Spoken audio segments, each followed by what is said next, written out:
Sometimes nostalgia can actually help you move forward. It can put you in a headspace of comfort and familiarity, and it can ground you in a place where things seem simpler. These are things that can help you readjust your perspective, bring light to things that worked in the past and things that didn't, and then allow you to apply them to the present for something new. I think that this is something very well understood by Frank Ocean.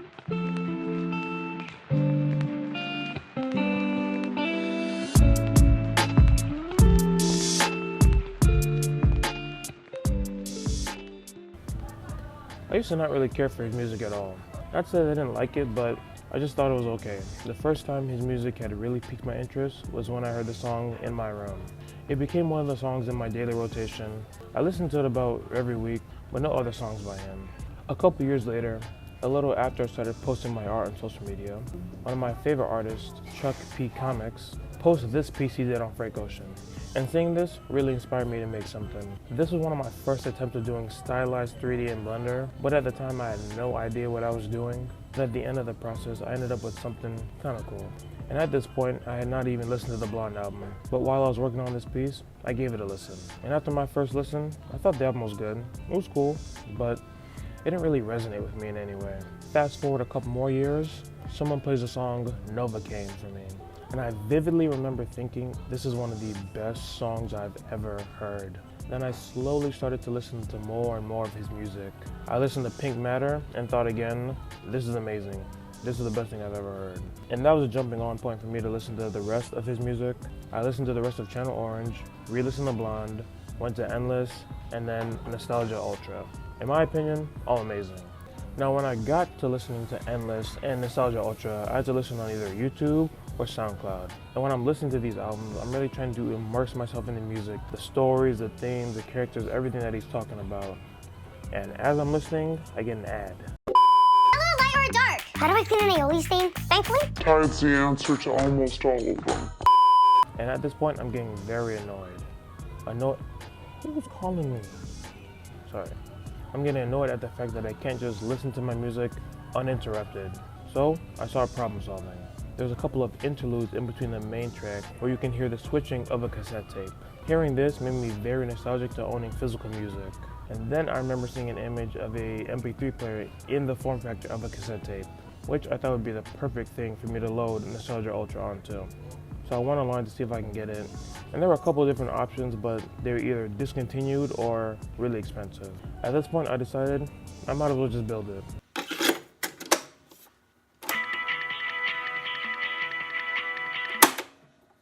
Once I had this idea, my plan was to build it entirely from scratch.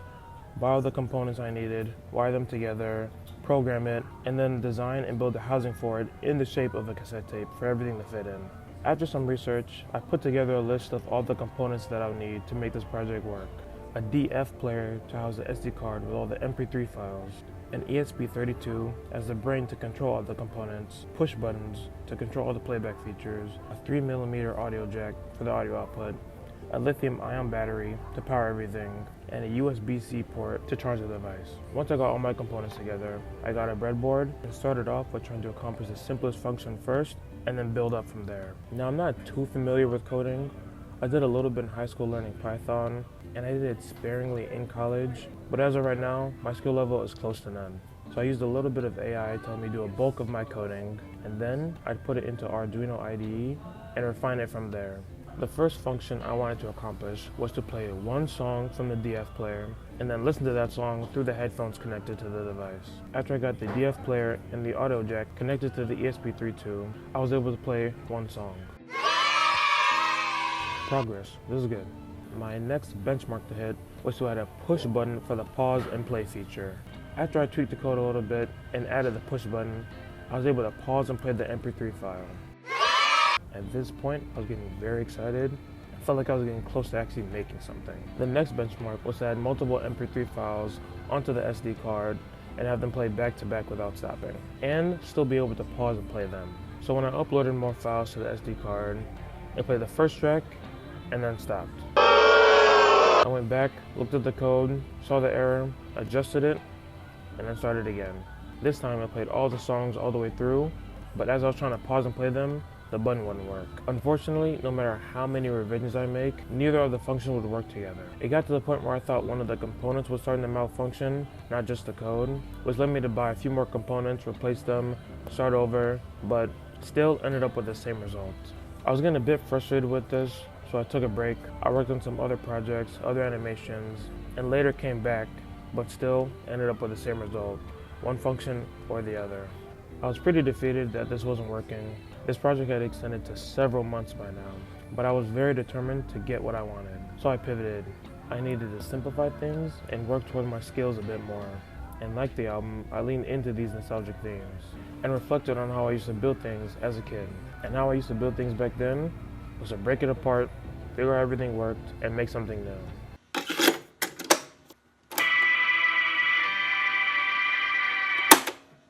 So after readjusting, my new plan was to buy a very basic MP3 player, tear it down, remove, adjust, and add new components for ideal functionality, and then design a new case for all the components. With this new plan, I didn't have to concern myself with coding at any point. I could just assemble all the components I needed and make it work from there. It's not completely from scratch, but it's enough to increase my chances of something actually working. I went to Amazon, bought this MP3 player for about $8 and tore it apart. I looked at all the components inside, see what needed to be removed or added, and how to make everything fit the way I wanted. I decided that I was going to extend the auto jack and the charging port towards the edge of the case. As you can see, it already has a charging port, a USB mini module. I planned on removing that, mainly because it was in a weird location, and I wanted to update the port to USB-C. At first, I didn't know how I was going to remove the port without damaging the entire module, but I realized I could just connect the battery to the charging module and then the module back to the MP3 player. The on and off switch built in was a bit too small to remove, so I didn't even bother, and I didn't want to damage any of the components around it. So I added this push lock switch in between the wires connecting to the battery and kept the original power button on at all times, changing at which point the MP3 player gets power. For all other buttons, I left them as is. It would have been too much trouble to move around any of the other components. This is what the final wiring setup looks like.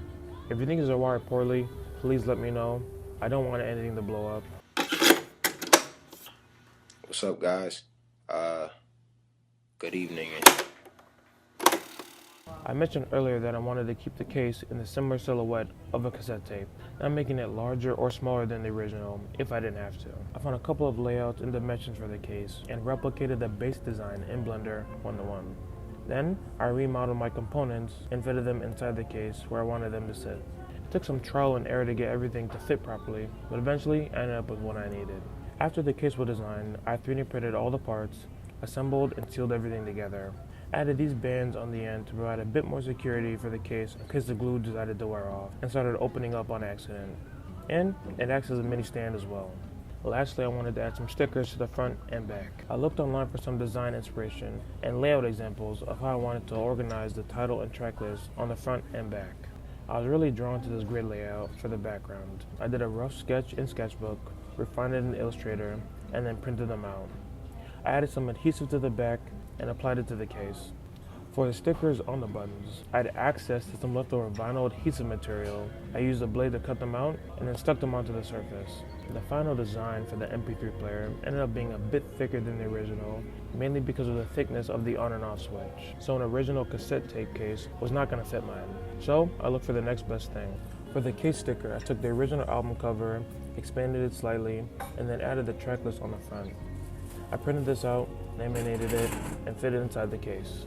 I really did enjoy the final outcome of this, the overall design. I think this is a jumping on point for me to start building my collection of owning physical media of the music that I enjoy, instead of just relying on digital media and streaming services. And as I build my collection, I plan to refine the design as I go. And that's how I made my Nostalgia Ultra cassette tape MP3 player. This took a lot longer to finish than I would have wanted initially, but I think I finished it when I needed to. The duration of this really gave me time to reflect on how I wanted to execute the project, along with providing the space to reflect the album itself. As for my next project, it is more Frank Ocean. What's up, guys? Now, I know in the past I've said I don't like doing the same thing back to back, but this is not going to be the same as this project. It's going to be different. If you made it up to this point, thank you for watching. Please leave a comment of what you liked and didn't like, and I hope to see you in the next video.